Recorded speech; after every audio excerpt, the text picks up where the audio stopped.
Você pergunta e nós respondemos. Perguntas e respostas no programa Um Toque de Deus. Bem, Wagner, estamos aí já com muitas perguntas para respondermos, não é isso? É, pastor, hoje temos bastante perguntas mesmo aqui, perguntas bastante importantes sobre a fé cristã, sobre a palavra de Deus, e que Deus nos use poderosamente. Amém. Através do seu Santo Espírito. Pastor, temos aqui uma pergunta da Vera Lúcia, da Assembleia de Deus. Ela pergunta assim: Pastor Paulo, gostaria de uma explicação sobre o versículo "a letra mata". A letra mata. Eu acho que este versículo está em 2 Coríntios capítulo 3, né? Versículo de 6 e 7. Acho que seria interessante você ler, por favor. Muito bem, pastor. Eu vou ler aqui na versão NVI, 2 Coríntios capítulo 3, versículos 6 e 7. Diz assim a palavra de Deus: A punição que lhe foi imposta pela maioria é suficiente. Agora, ao contrário, vocês devem perdoá-los e consolá-los, para que ele seja dominado por excessiva tristeza. Será que é isso? Vamos dar uma olhada Não, aqui, pastor? acho que não é, não. É 2 Coríntios 3, versículos 6 e 7. Ah, não, é aqui, pastor. Eu me enganei, me perdoe. Diz assim a palavra de Deus: Ele nos capacitou para sermos ministros Aí sim. de uma nova aliança, não da letra, mas do Espírito. Pois a letra mata, mas o Espírito vivifica. Versículo 7. O ministério que trouxe a morte foi gravado com letras em pedras, mas esse ministério veio com tal glória que os israelitas não podiam fixar os olhos na face de Moisés por causa do resplendor do seu rosto, ainda que desvanecente. Então, Wagner, essa expressão "a letra mata" tem sido usada e foi usada ao longo do tempo. Até quem mais tem usado isso é a congregação que está no Brasil, porque não há um incentivo na congregação para o estudo da palavra de Deus. Então a congregação ela não se preocupa em publicar livros, não se preocupa no estudo sistemático das Escrituras, né? Não há muito interesse nisso. Geralmente abre-se a Bíblia no culto e vai ler e vai tentar explicar ali. E não há também uma preocupação ou um cuidado de se preparar a mensagem para pregar, né? Então é aquilo que Deus der lá na hora que alguém vai falar. Agora, então este texto, essa expressão "a letra mata", ela tem sido usada de forma isolada. A letra mata. Então e a letra que eles acham que mata é a letra da Bíblia. E isso não está correto. Basta ler o versículo seguinte, como você já o fez, para você verificar que essa expressão não pode ser usada isoladamente. A letra que mata é a letra da lei, que foi escrita em pedras, né? Positivo. Porque, de fato, a lei mata, né? Você transgrediu a lei, você vai morrer, né? Por isso que um contraste entre a lei e a graça de Cristo é que a lei mata, mas a graça vivifica, né? Vivifica, né? A lei, ela mostra o pecado, a graça, ela vem e perdoa, né? Nos perdoa. A lei aponta a transgressão, mostra a transgressão, mas na graça nós somos perdoados. Louvado seja Deus. A lei, ela serviu de aio, né? Serviu de guia para chegarmos até Cristo. Exatamente. A lei não podia salvar, né? Se a lei pudesse salvar, Cristo não precisaria ter vindo. Se a lei fosse suficiente, mas ela nunca foi. Agora, a graça em Cristo Jesus é suficiente. Aleluia. Cristo é suficiente. Glória a Deus. Né? Então, estes são contrastes entre a lei e a graça do Senhor. Então, a letra que mata é a letra da lei escrita em pedras, né? É isso que nós lemos aqui. É verdade, pastor. E por isso nós vemos aí o não entendimento deste contraste, os abusos, as dificuldades, Sim, né? é isso mesmo. As alterações aí que as igrejas têm sofrido em suas doutrinas, né? É isso mesmo. Amém. Pastor, temos aqui a irmã Lília Mara de Barretos e a irmã Diva pergunta assim: Pastor Paulo, as crianças podem tomar a Santa Ceia e sem o batismo? Então, eu vou responder com base em 1 Coríntios capítulo 11 e versículos 28 e 29. Você está com ele aí, Wagner? Versículos capítulo 11. 1 Coríntios, capítulo 11, versículos 28 e 29. Sim, pastor. 1 Coríntios, capítulo 11, versículo 28 e 29. Muito bem, pastor. Diz assim: examine-se cada um a si mesmo, e então coma do pão e beba do cálice. Pois quem come e bebe sem discernir o corpo do Senhor, come e bebe para a sua própria condenação. Então, uma criança, ela consegue discernir? Uma criança consegue examinar-se a si mesma? E uma outra coisa, eu vou falar da nossa posição na Igreja Cristã da Trindade. Nós não servimos ceia para crianças justamente por causa disso. Ela não vai ter condições de discernir, ela não tem ainda compreensão do ato da ceia. E uma outra coisa também que nós não fazemos, nós não servimos ceia para quem não é batizado nas águas. Atos capítulo 1, eu vou apenas mencionar, Atos capítulo 1 dá a entender que os discípulos já eram batizados. Então, quando Pedro ele vai tratar sobre a substituição de Judas, e um dos critérios é aqueles que estiveram conosco, alguém que esteve conosco desde o batismo de João. E é claro, o próprio Jesus foi batizado. Se Jesus foi batizado, então eu creio que os discípulos também foram. Não faria sentido você ter um mestre e os discípulos não imitaram o seu mestre. Teoricamente e praticamente. Exatamente. Até quando Jesus lavou os pés dos discípulos, em João capítulo 13, ele chegou a dizer isso. Eu estou fazendo isso, sendo Senhor e Mestre, para que vocês também façam mesmo. Então havia uma preocupação dos discípulos em fazer como Jesus fez. Aliás, Paulo escreve isso na primeira carta aos Coríntios, capítulo 11, sede meus imitadores como eu sou de Cristo. Aleluia. Então tudo indica que os discípulos já eram batizados. Então este é o critério. Ok, pastor. Não prolongando só a resposta, né? Isso cai em relação ao que nós acabamos de comentar, que o senhor mesmo agora explanou, sobre a questão dos pais conduzirem os filhos. Exatamente. Entra nessa questão, né? A condução dos pais em relação aos filhos. Pastor, temos aqui uma pergunta da Irmão Soares, perdão. Irmão Soares. Ele é nosso aluno, aluno da FATET, né? Ex-aluno da FATET. Ex-aluno da nossa faculdade. Muito bem. A pergunta dele é assim: Pastor Paulo, gostaria de saber por que há tanta importância hoje das igrejas em se dividirem em ministérios de casais, jovens, homens, mulheres, muitos outros. E da onde se originou essas divisões e para que servem, além de dividir grupos dentro das congregações, literalmente. Pastor, qual a base bíblica que possa justificar esta prática eclesiástica que está se tornando modismo entre todas as igrejas, sem exceção tanto as bíblicas quanto as que professam um outro evangelho? Bem, quero dizer ao nosso irmão Soares que um mínimo de organização é necessário ter, porque as sociedades se organizam. Estou me lembrando de uma frase que acontece mais de uma vez no livro de Juízes, né? Juízes é aquele momento na história de Israel, depois da conquista da terra por Josué. Josué faleceu e Josué substituiu Moisés na liderança do povo de Israel.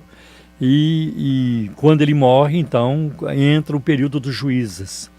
E uma frase conhecida é essa: naquele tempo não havia rei em Israel, cada um fazia o que queria. Então a época dos juízes, a era dos juízes, é a era da insensatez, muita coisa absurda acontecendo, né? Muitos erros, né? Muito sofrimento, muita coisa fora da direção de Deus, né? Então tem lá os seus heróis, como Sansão, mas tem os desastres também. E a gente sabe que a vida de Sansão, ela não foi só de heroísmo, ela foi também de uma vida desastrosa em alguns sentidos. Agora, então um mínimo de organização precisa ter. De onde vem isso? Isso já vem lá de trás, né? A própria divisão das tribos de Israel é uma forma de organização.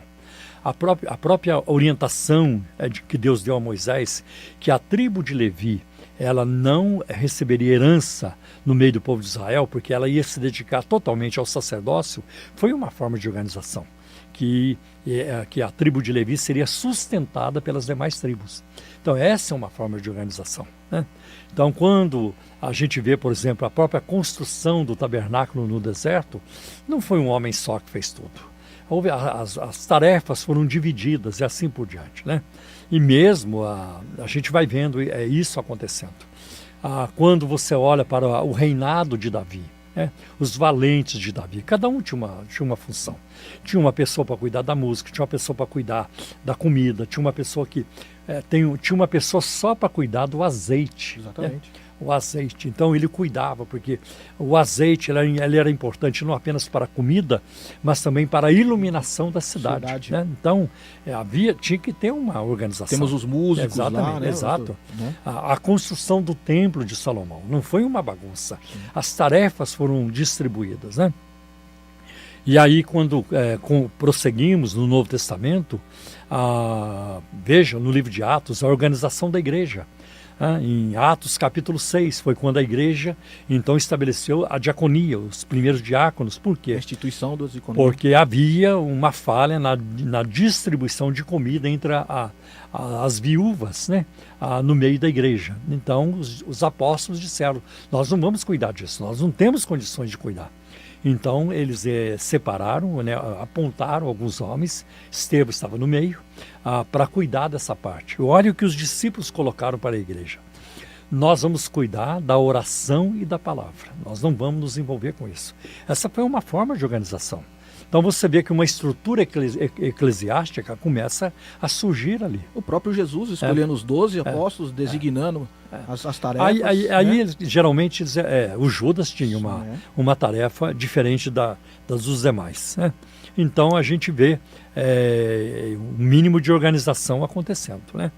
Daí surge depois o presbítero, ou o ancião, ou o bispo, tem o pastor, né? E a gente vê isso também em Efésios capítulo 4, versículo 11. Ele deu uns para apóstolos, profetas, evangelistas, pastores, doutores. Isso é um tipo de departamentalização da igreja, né? Cada um no seu quadrado, né? Eu acho muito interessante isso. Então, e ao longo do tempo, isso foi incrementando. E hoje, é claro, não pode exagerar na dose, mas as pessoas têm diferentes necessidades. Por exemplo, você é pai, você tem filhos e viu seus filhos crescerem desde que nasceram. Eu também. Então, muitas vezes eu fui com a minha esposa e com amigos num restaurante. Minha filha e meus filhos eram muito pequenos. Era uma coisa meio sufocante, porque colocar criança em programação de adulto não dá certo. Nem você gostaria de colocar adultos em programação de criança, não dá certo. Então, cada um na sua faixa etária, cada um na sua área de interesse. Por isso que a igreja tem diferentes atividades para diferentes pessoas. Então, eu não vejo problema em relação a isso, né? Os adolescentes estão numa fase, os adultos estão numa outra fase, a criança tem outro tipo precisa de uma outra metodologia para alcançá-las. Eu não vejo problemas em relação a isso. Então, agora, não é bom não exagerar demais.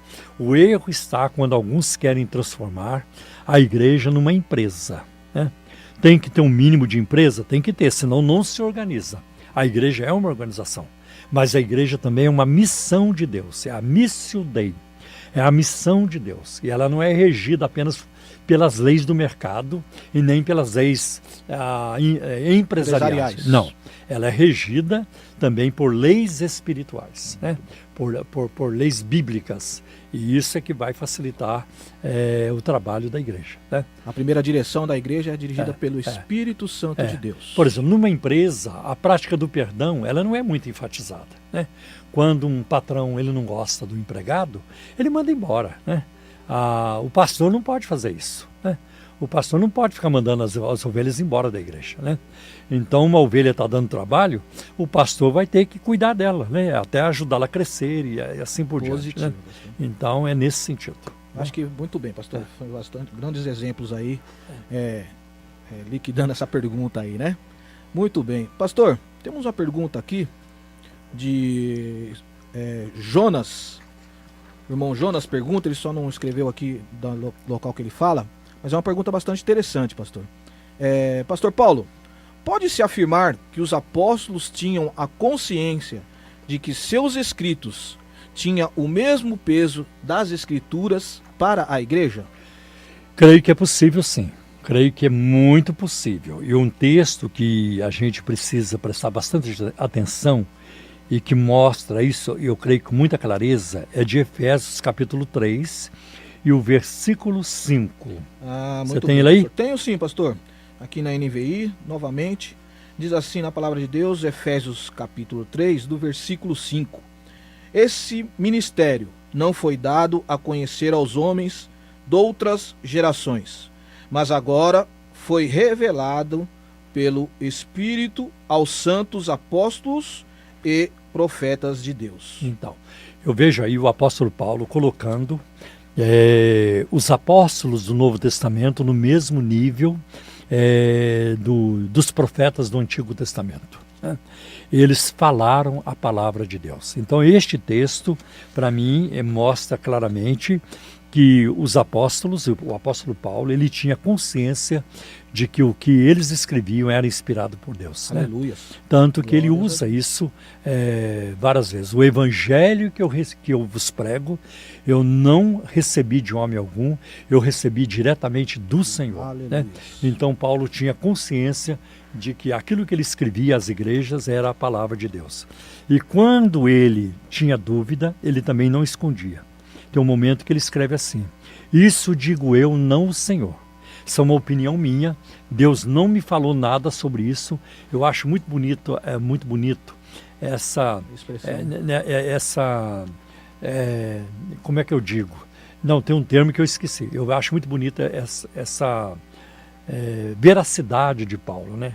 Ele é honesto, essa honestidade do apóstolo Paulo em dizer isso, né? Tem coisas que é de mim mesmo, mas tem coisas que são de Deus. São de Deus. E aí eu fico pensando também que o próprio João, o apóstolo João, quando ele está preso na ilha de Patmos, e isso está tudo no livro de Apocalipse, então o Senhor Jesus aparece para ele e diz para ele escrever 7 cartas às 7 igrejas da Ásia, né?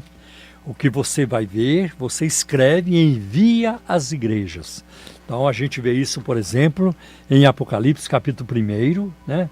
Aparece com muita clareza também, né? Com muita clareza também. Então ele vai escrever e vai enviar às 7 igrejas da Ásia, né? E o próprio João, né, que ele já abre o livro de Apocalipse dizendo: revelação de Jesus Cristo, a qual Deus lhe deu para mostrar aos seus servos as coisas que brevemente devem acontecer. João tinha certeza de que isso era uma revelação de Deus, né? Acho muito interessante. Veracidade isso. Também, né, pastor? Veracidade também. Muito bem. E aí, antes de terminar o livro de Apocalipse, então ele vai colocar no capítulo 22, nos versículos 18 e 19, você está com ele aí? Aqui, eu acho que seria interessante você ler okay. O último capítulo do livro de Apocalipse, muito bem, pastor. Versículos 18 e 19. Muito bem, Apocalipse capítulo 22, versículo 18 e 19, diz assim: declara a todos os que ouvem as palavras da profecia deste livro. Se alguém lhe acrescentar algo, Deus lhe acrescentará as pragas descritas neste livro. Se alguém tirar alguma palavra deste livro de profecia, Deus tirará dele a sua parte na árvore da vida e na cidade santa, que são descritas neste livro. Então, o próprio João sabia da importância do livro, é a palavra de Deus, e você não pode acrescentar, não pode ou subtrair alguma coisa disso. Ele tinha consciência de que aquilo vinha de Deus. Aleluias. Pastor, temos também, acho que mais um versículo para corroborar. Colossenses capítulo 4, isso. No versículo 16, pastor. Isso. Diz assim a palavra do Senhor, Colossenses capítulo 4, versículo 16. Depois que esta carta for lida entre vocês, façam que também seja lida na igreja dos Laodicenses e que você igualmente leiam a carta de Laodiceia. Tá vendo? Paulo sabia da importância de se ler a carta, não apenas numa igreja, mas em outras também. Né? Louvado seja Tinha Deus. cartas de Paulo que ele tratava de um problema específico numa determinada igreja, mas tinha cartas que Paulo sabia que servia não apenas para uma igreja, numa determinada localidade, mas para outras também. Muito Ok? bem, acho que encerramos, pastor. Você está ouvindo o programa Um Toque de Deus. Um Toque de Deus. Direção e apresentação, Pastor Paulo Romeiro. Bom, temos mais perguntas aí, não é, Wagner? Isso, pastor, temos sim mais perguntas aqui. Pastor, temos uma pergunta aqui. Simone da Vila Jacuí. Simone da Vila Jacuí, ela pergunta assim: pastor, gostaria de saber como poder evitar as falsidades conforme a Bíblia. Então, eu acho que a Bíblia tem alertas para nós, para não sermos enganados, e muitos alertas, né? Muitos alertas. Nós não temos tempo de elaborar tudo aqui num programa no limite de tempo, mas seria importante lermos, Wagner, Mateus capítulo 7, versículos de 15 a 23. Ok, pastor.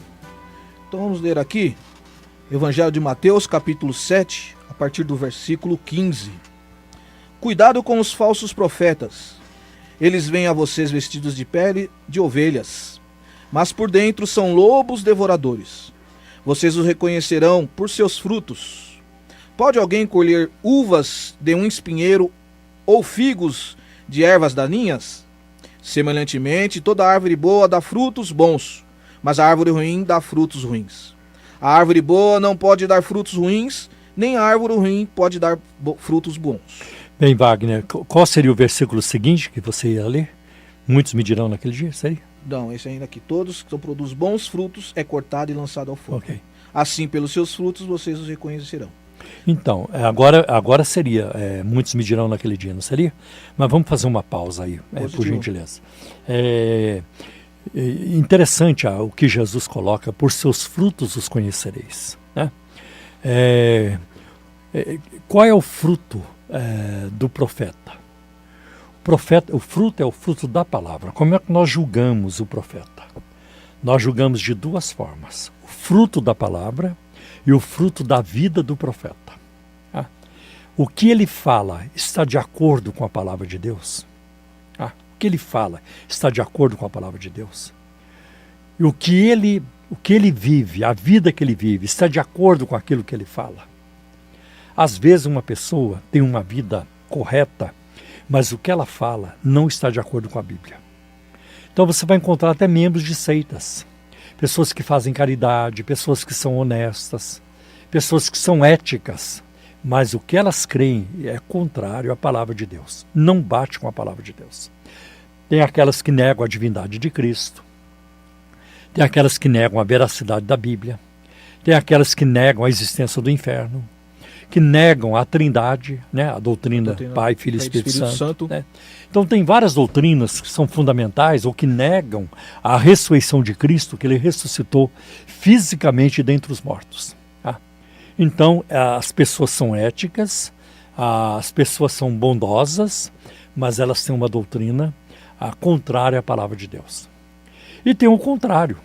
Tem pessoas que têm uma boa doutrina, né? Elas falam corretamente, elas seguem, né, as doutrinas do cristianismo, os credos da igreja, mas elas têm uma vida torta. É uma vida de mentira, é uma vida de adultério, é uma vida assim de manipulação, de safadeza, de picaretagem. Né? Tá cheio disso. Né?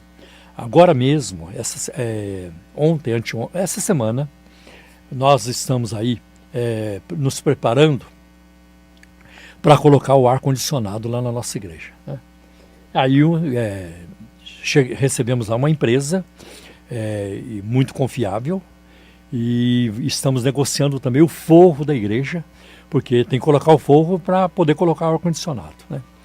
E essa empresa, então, o representante dela nos dizendo sobre a dificuldade de receber de uma determinada igreja aí, eu não vou falar o nome, que ela é muito conhecida. Positivo, né? até por ética. E é conhecida até pela safadeza, porque não paga ninguém, né?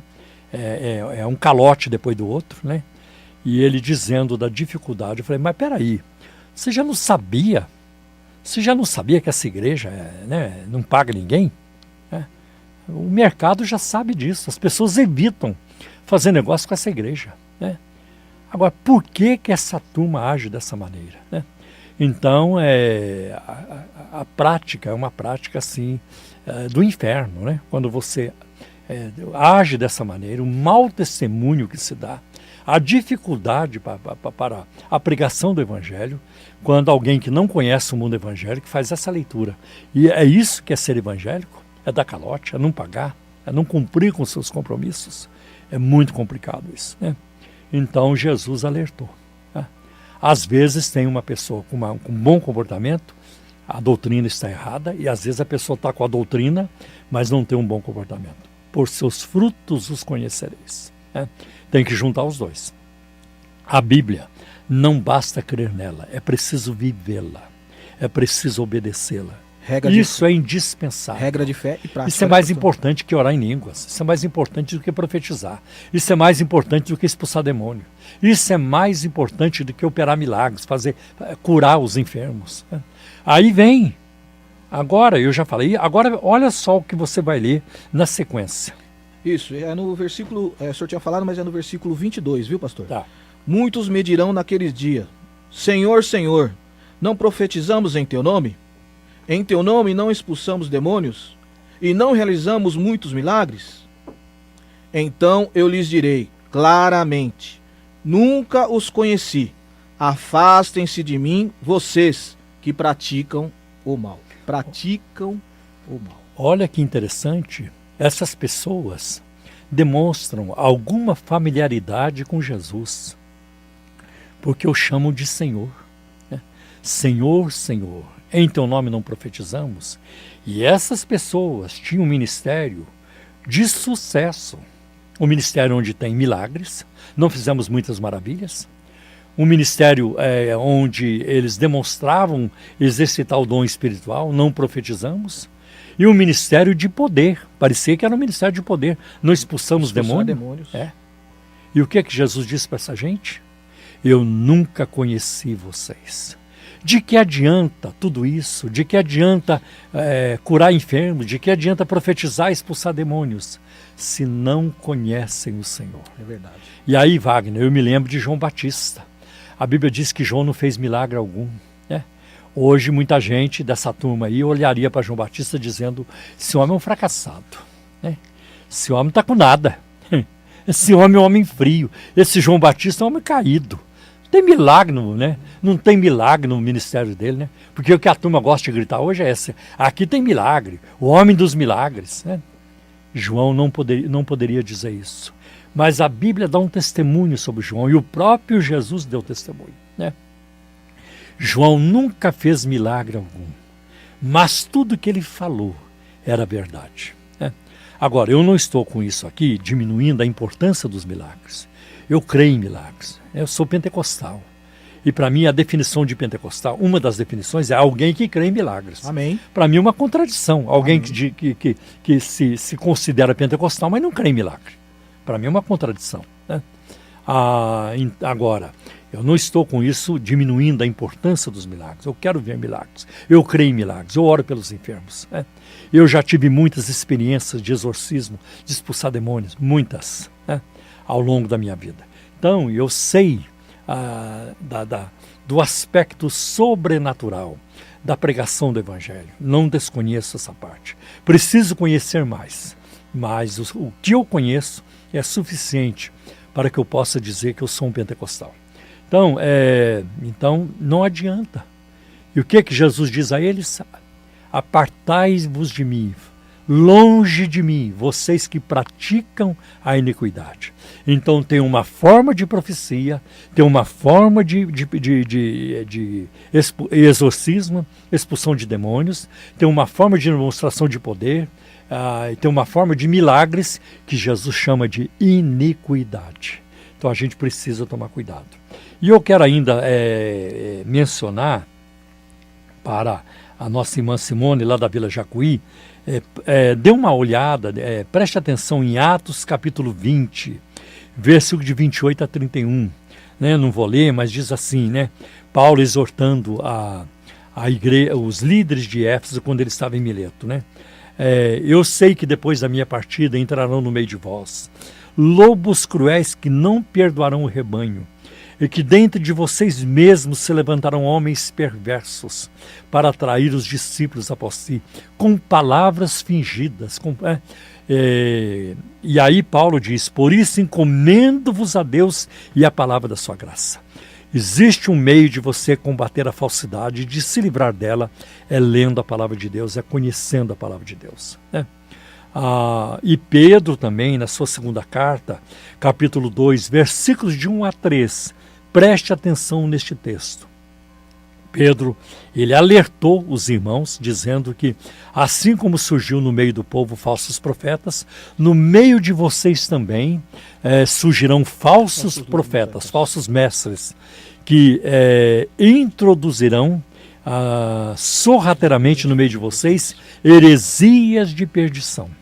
E muitos seguirão as suas dissoluções, as suas falsidades, pelos quais será blasfemado o caminho da verdade. E olha o versículo 3.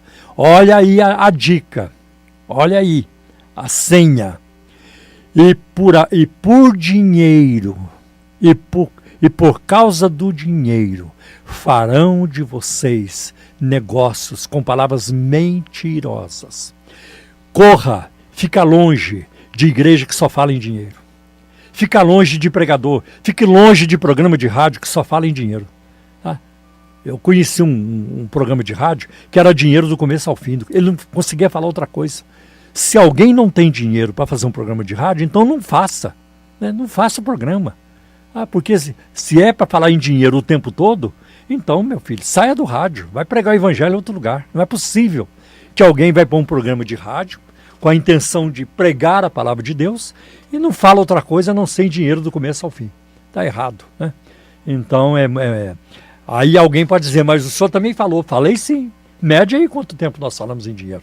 Num programa de 2 horas, das 11 a 1 da tarde. Olha aí o tempo que nós gastamos falando em dinheiro aqui, pedindo ajuda financeira. Tá? Então, é muito complicado isso. Fique longe de igrejas que só falam em dinheiro, dinheiro, dinheiro o tempo todo. Pedro alertou. Isso não é o Paulo Romeiro. Isso é o apóstolo Pedro, 2 Pedro, capítulo 2, versículo 3. E por dinheiro farão de vocês negócio com palavras fingidas, com palavras mentirosas. Acho que vale a pena reforçar novamente esse versículo, esse capítulo, essa passagem. É isso mesmo. 2 Pedro 2, né? Versículo de 1 a 3. Então tem tudo isso acontecendo. Amém. Vamos, acho que dá tempo para mais uma. Mais uma, pastor? Então vamos lá. Pastor, José do Sacomã. Nosso irmão José do Sacomã, ele pergunta assim: Pastor Paulo, é certo dizer existir a Arca da Aliança nos tempos de hoje, se em Jeremias 3,16 fala que não é para ser lembrada? Então, o que diz Jeremias 3,16? Acho um texto muito importante que muitos evangélicos ignoram, né? ou desconhecem. Jeremias 3,16. Jeremias 3,16, pastor? Isso. Amém. Diz assim a palavra de Deus. Deixa eu só achar aqui. Jeremias 3,16. Está aqui. Diz assim: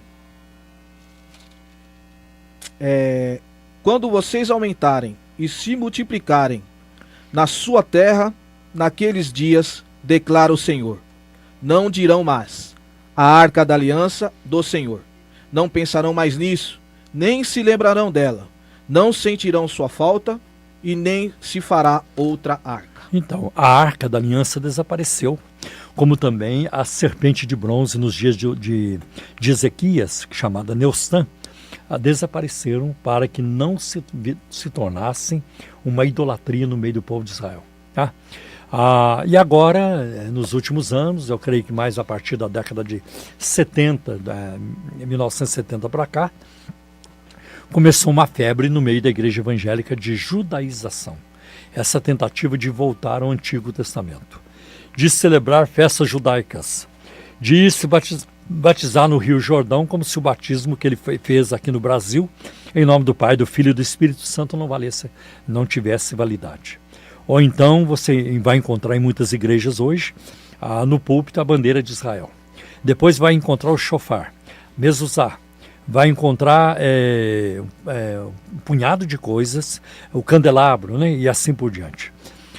É muito interessante o que Jesus disse na última ceia para os discípulos, e isso a gente encontra em 1 Coríntios, no capítulo 11, versículo 25, quando Jesus apresenta o cálice, ele diz: este cálice é a nova aliança no meu sangue.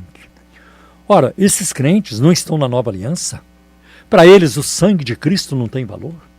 A graça de Cristo não tem valor para vocês? Por que vocês têm que voltar ao Antigo Testamento, se Jesus já rompeu com isso? Ele inaugurou uma nova era. É verdade. Leia o livro de Gálatas, leia Hebreus. O Hebreus trabalha muito essa questão. Muito essa questão O sacerdócio arônico já passou. A antiga aliança já passou. Nós estamos no melhor concerto.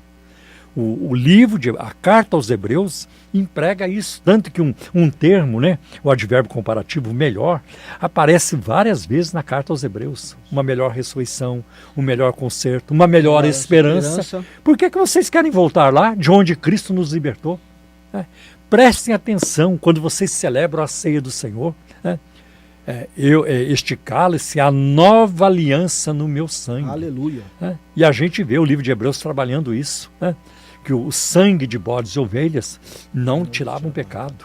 Então, é uma aberração quando um pastor se veste de sacerdote do Antigo Testamento e com coroa, mitra na cabeça, com os paramentos, e os levitas vão entrando. Não existe ministério levita, já passou. Leia o livro de Hebreus, já caducou. Hoje o ministério que impera é o ministério de Melquisedeque em Cristo Jesus, Aleluia. Que de acordo com Hebreus capítulo 7, ele é perpétuo e, portanto, intransferível. Eu sei que, num certo sentido, nós somos sacerdotes, a palavra de Deus diz isso. A reforma protestante também defendeu isso, O sacerdócio universal dos crentes. Nós temos livre acesso a Deus, não precisamos da intermediação de um ser humano para chegarmos a Deus, Então a gente precisa abandonar essas práticas judaicas e ficar na graça de nosso Senhor Jesus Cristo, que é a graça suficiente. Aleluia. Cristo é suficiente. Glórias Amém. a Deus. Amém.